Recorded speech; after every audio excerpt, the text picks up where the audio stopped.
Bismillahirrahmanirrahim. Assalamualaikum warahmatullahi wabarakatuh. Selamat malam teman-teman, selamat malam semuanya. Jadi di sini kami dari kelompok 10 Ilmu Hubungan Internasional A angkatan tahun 2020 akan melakukan diskusi presentasi tentang apa itu filsafat ilmu pengetahuan, pengertiannya secara umum, cabang-cabang, tujuan, manfaat, dan lain-lain. Jadi pertama-tama izinkan saya memperkenalkan nama saya. Nama saya Muhammad Arsyad, saya selaku moderator. Jadi di sini ada Amelia Marsanda, ada Zulkifli, dan ada Marina Cahyani. Baik, untuk selanjutnya, di sini saya akan membahas tentang filsafat, dan saya akan coba menanyakan kepada teman-teman saya yang bertugas untuk menjawabnya. Jadi untuk slide pertama ini, untuk Amelia Marsanda, apa sih itu filsafat? Terus tolong dijelaskan apa saja definisi filsafat menurut para ahli. Baik, untuk Amel saya persilakan. Baik, saya akan menjelaskan apa itu filsafat. Secara bahasa, filsafat dalam bahasa Indonesia merupakan kata serapan dari bahasa Arab, yaitu falsafah yang berasal dari bahasa Yunani, yaitu filosofia, yang terdiri dari kata philin, yang berarti cinta, dan sophia yang berarti kebijaksanaan. Sehingga bisa diartikan filsafat merupakan cinta akan kebijaksanaan. Secara istilah, filsafat merupakan kajian yang membahas segala fenomena yang ada di kehidupan dan pemikiran manusia secara kritis dan skeptis. Kemudian dijabarkan secara teoritis dan mendasar. Persoalan umum yang sering dikaji dalam filsafat antara lain eksistensi, pengetahuan, nilai, akal, pikiran, dan bahasa. Selanjutnya saya akan menjelaskan definisi filsafat menurut para ahli. Yang pertama itu ada Cicero. Cicero ini berpendapat bahwa filsafat itu adalah the mother of all arts, atau ibu dari segala seni. Cicero ini mendefinisikan filsafat sebagai ars vitae atau seni kehidupan. Yang kedua ada Aristoteles. Menurut Aristoteles, filsafat adalah ilmu pengetahuan yang meliputi kebenaran yang ada di dalamnya terkandung ilmu-ilmu metafisika, logika, reotika, etika, ekonomi, politik, dan estetika. Yang ketiga ada Plato. Menurut Plato, filsafat merupakan pengetahuan yang mencoba untuk mencapai pengetahuan tentang kebenaran yang asli. Yang keempat ada Descartes. Menurut Descartes, filsafat merupakan semua pengetahuan di mana Tuhan, Allah, manusia yang akan menjadi pokok penyelidikannya. Yang terakhir ada Ibnu Sina. Menurut Ibnu Sina, filsafat adalah pengetahuan otonom yang perlu ditambahkan oleh manusia, sebab manusia telah dikaruniai akal oleh Allah Subhanahu wa Ta'ala. Ya, baik. Tadi itu penjelasan dari filsafat. Filsafat menurut para ahli atau filsafat secara umum. Itu tadi yang sudah dijelaskan oleh Amel. Jadi filsafat itu tuh secara umum banyak ya. Ada banyak yang mendefinisikannya seperti Cicero, ada Aristoteles, ada Plato, ada Descartes, dan ada Ibnu Sina. Jadi untuk selanjutnya, pada slide selanjutnya di sini saya akan coba bertanya lagi kepada Amel tentang apa itu filsafat secara istilah, atau mungkin bisa dikatakan filsafat secara bahasa. Untuk Amel saya persilahkan untuk menjelaskan apa itu filsafat secara bahasa. Baik, silakan. Baik, filsafat menurut istilah, filsafat berasal dari bahasa Yunani, yaitu filosofia. Seiring perkembangan zaman, akhirnya dikenal juga dalam berbagai bahasa seperti filosofik, dalam kebudayaan bangsa Jerman, Belanda, dan Perancis, filosofi dalam bahasa Inggris, filosofia dalam bahasa Latin, dan falsafah dalam bahasa Arab. Secara etimologi, istilah filsafat berasal dari bahasa Arab, yaitu falsafah, atau juga dari bahasa Yunani, yaitu filosofia atau philin, yang berarti cinta. dan Sophia yang berarti kebijaksanaan. Jadi bisa dipahami bahwa filsafat berarti cinta kebijaksanaan. Dan seorang filsuf juga pencari kebijaksanaan, pecinta kebijaksanaan dalam arti hakikat yang sebenarnya.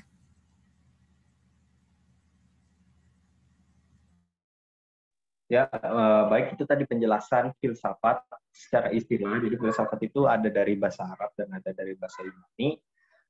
Baik, terima kasih untuk Amel sudah menjawab pertanyaan saya dan mencoba untuk menjelaskan apa itu pengertian filsafat menurut para ahli dan secara istilah atau bahasa.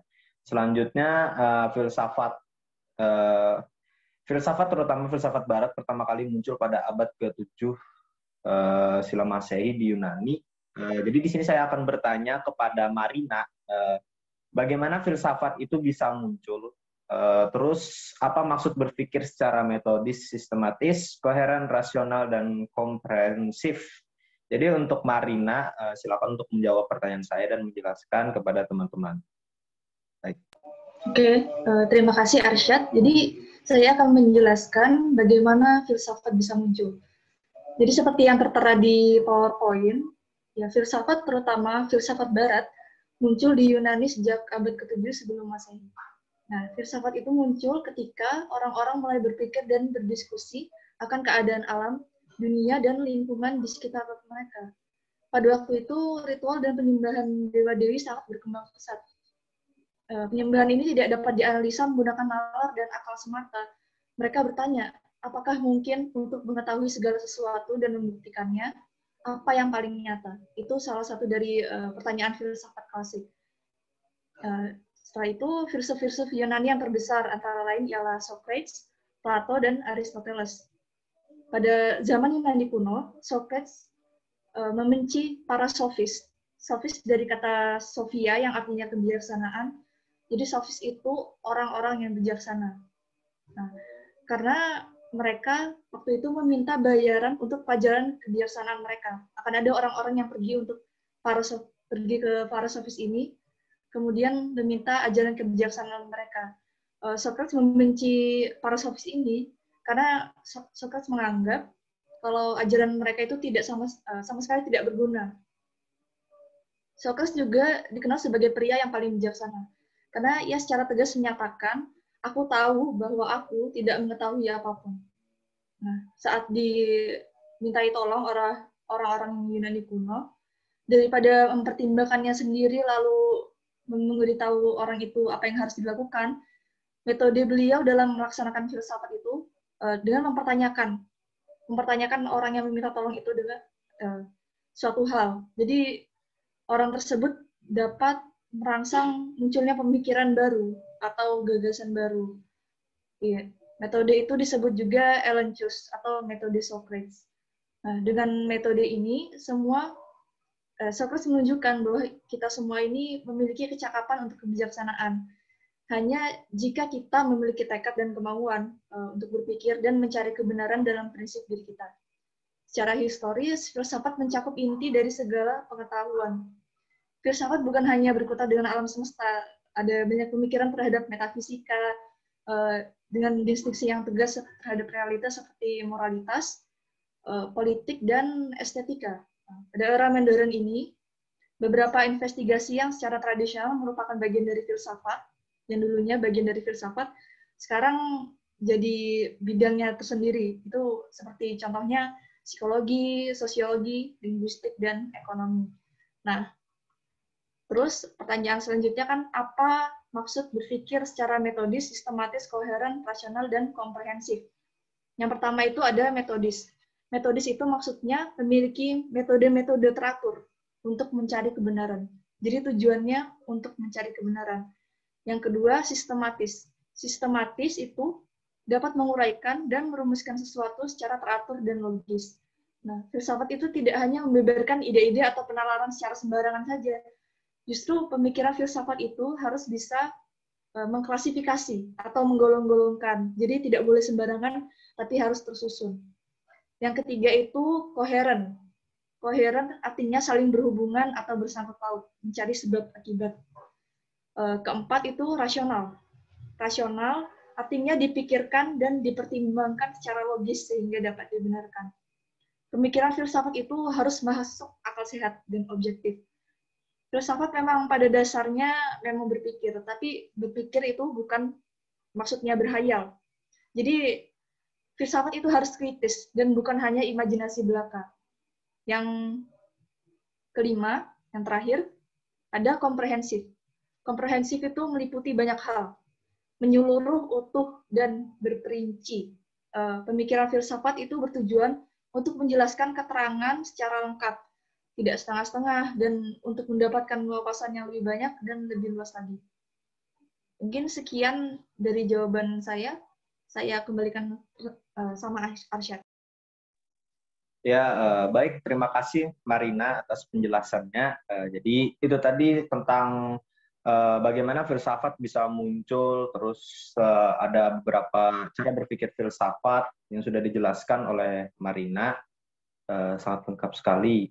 Baik, selanjutnya. Jadi di sini saya sendiri yang akan menjelaskan tentang apa sebenarnya tujuan dari filsafat itu. Jadi tujuan filsafat itu adalah mencari hakikat kebenaran sesuatu, baik dalam logika, etika, maupun metafisika. Oleh karena itu, dengan berfilsafat, seseorang akan lebih menjadi manusiawi karena terus melakukan perenungan akan menganalisis hakikat jasmani dan hakikat rohani manusia. Jadi, saya akan coba jelaskan di sini lebih detail ya tentang maksud dari lebih menjadi manusiawi. Jadi maksudnya begini, filsafat itu tuh adalah suatu kondisi di mana suatu kondisi dan cara berpikir seseorang di mana dia akan memikirkan suatu pertanyaan atau memecahkan suatu masalah dengan betul-betul detail. Jadi maksudnya dia akan memikirkan dengan menggunakan berbagai macam metode cara, mungkin seperti analisis ataupun wawancara dan lain-lain. Dia akan menyelesaikan dan akan menyimpulkan dari jawaban dia tersebut untuk mendapatkan hasil yang benar-benar valid. Jadi itu yang saya bisa definisikan dari filsafat sendiri. Dan tujuan dari filsafat sendiri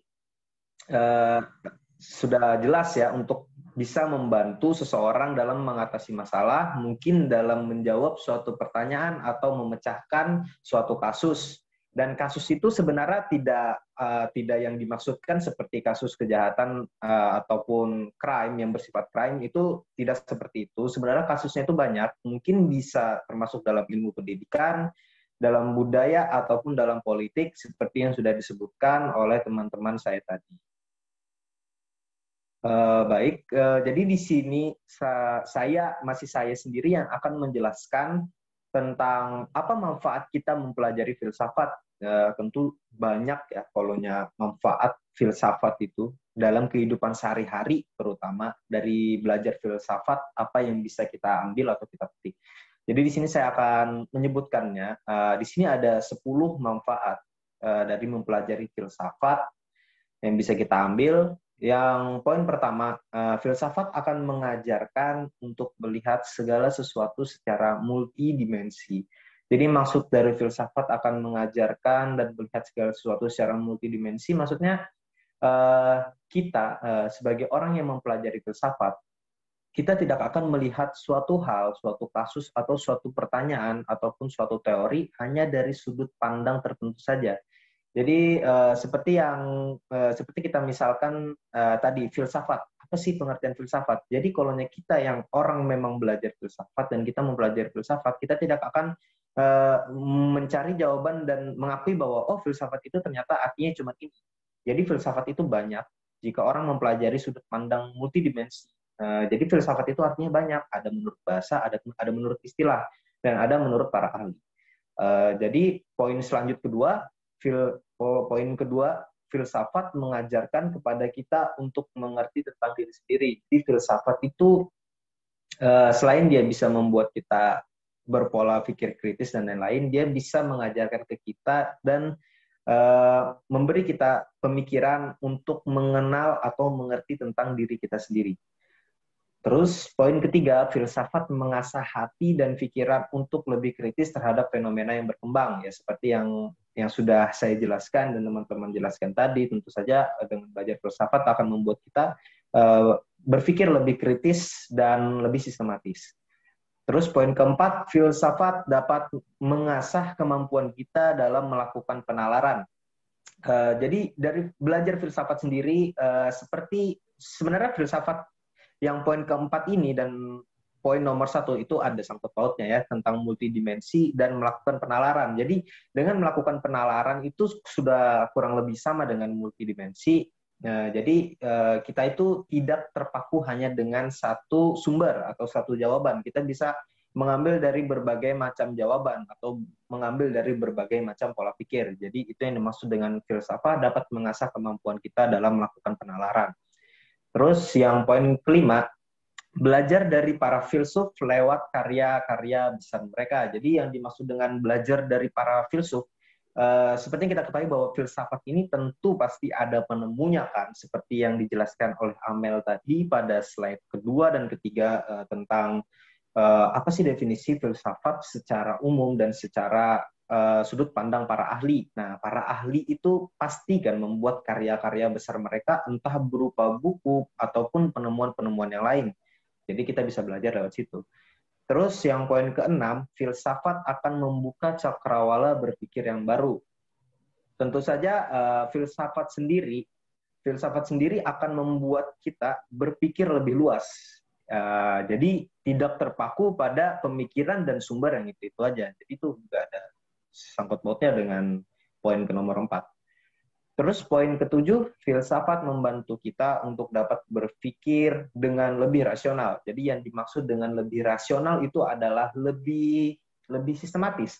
Jadi kita akan berpikir lebih rapi, lebih kepada inti dan lebih akurat gitu. Jadi ketika kita memecahkan suatu masalah, kita akan dituntut untuk berpikir secara kritis, baik dan benar-benar mencari jawaban atau solusi yang benar-benar berguna untuk masalah tersebut. Terus yang kedelapan, filsafat akan mengkondisikan akan untuk berpikir secara radikal. Jadi maksudnya mengkondisikan pikiran secara radikal itu maksudnya tidak filsafat itu selalu berpikir secara radikal ataupun yang ya bisa dibilang dengan anarkis, tidak. Maksudnya kita juga bisa mengambil kesimpulan ataupun sumber-sumber dari berpikir radikal sendiri ini, tapi bukan berpikir ya ibarat kata yang mau melakukan kekerasan, tidak. Maksudnya kita mengambil definisi, penjelasan, informasi, dan berbagai macam kasus. Terus di sini ada poin ke-9, filsafat membawa keterlibatan dalam memecahkan berbagai persoalan. Ya tentu saja ya, seperti yang sudah saya jelaskan tadi, filsafat pasti mampu menjelaskan berbagai macam kasus ataupun persoalan. Terus yang ke-10, memiliki pandangan yang luas. Ya, itu dia keunggulan yang sangat besar dari filsafat. Filsafat itu mampu untuk membuat kita memiliki sudut pandang yang sangat luas. Baik, selanjutnya.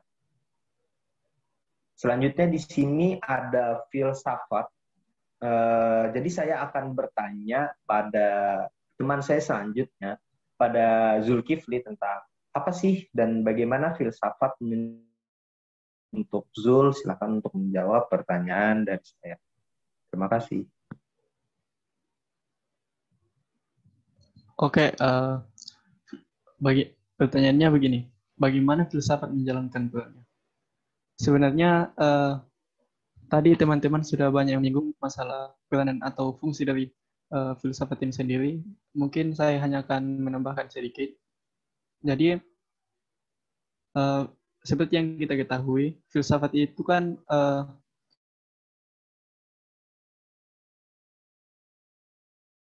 membahas segala aspek dan segala segi dalam penyelidikannya. Jadi filsafat ini tuh berfungsi untuk mengubah pola pikir kita, seperti yang dikatakan teman saya tadi, atau membuat kita berpikir secara kritis seperti yang dibahas di slide sebelumnya, agar dapat menghadapi suatu masalah. Jadi kita itu menggunakan pikiran yang dingin. Kita itu berpikir secara rasional, berhati-hati dalam mengambil suatu tindakan dalam menghadapi suatu masalah. Kita itu lebih bisa, seperti yang saya katakan, berpikir secara rasional dan bersikap netral. Ilmu ini juga membantu kita untuk memecahkan masalah, mengidentifikasi masalah, dan juga membantu mendapatkan jawaban dari masalah. Jadi masalah itu kita kaji, pokoknya dikaji sedalam-dalamnya sehingga masalah itu menemukan sebuah jawaban sehingga memberikan kepuasan tersendiri dalam diri seseorang yang belajar tentang filsafat. Kemudian dalam kehidupan sehari-hari sendiri itu banyak sekali manfaat bagi orang yang mempelajari filsafat, yaitu saya hanya bisa mendapatkan beberapa yang bisa kita bahas pada kesempatan ini, tapi filsafat itu memiliki fungsi yang banyak, seperti mengajarkan untuk segala sesuatu yang secara multidimensi, karena akan membantu kita untuk menilai dan memahami segala sesuatu, tidak hanya dari permukaan saja, dan tidak hanya dari sesuatu yang terlihat oleh mata saja, tetapi jauh lebih ke dalam dan lebih meluas. Filsafat ini dipercaya oleh kebanyakan orang yang bisa membantu seseorang untuk menganalisis suatu masalah, untuk mengetahui nilai pengetahuan, baik dalam fungsi kehidupan atau dalam pelajaran. Fungsi yang terakhir dari filsafat ini adalah membantu untuk menambah pengalaman baru dan menghasilkan ide-ide baru dari orang yang mempelajari filsafat. Oke, terima kasih. Ya, baik, terima kasih. Itu dia tadi penjelasan dari Zul tentang bagaimana filsafat menjalankan perannya. Jadi di sini saya akan bisa untuk menjelaskan apa saja yang merupakan cabang-cabang ilmu filsafat dan mungkin bisa menjelaskan sedikit tentang cabang-cabang ilmu filsafat, definisinya mungkin sekiranya. Ya, baik, untuk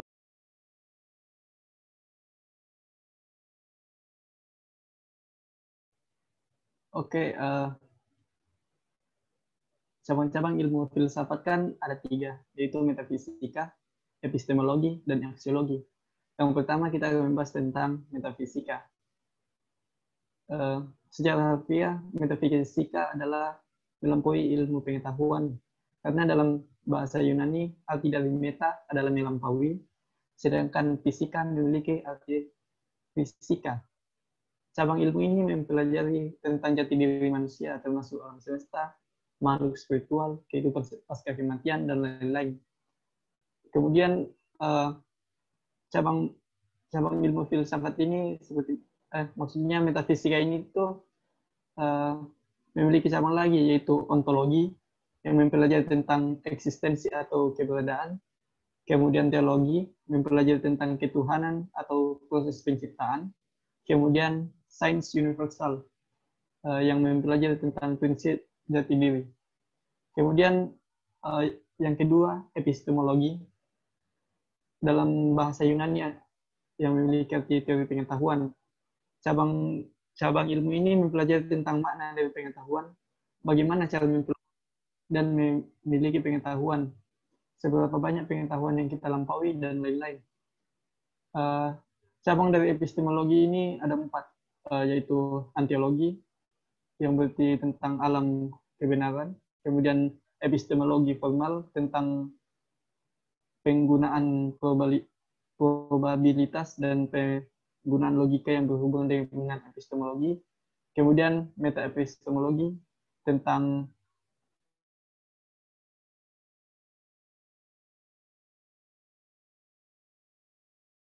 ilmu pengetahuan. Kemudian cabang yang ketiga yaitu epistemologi.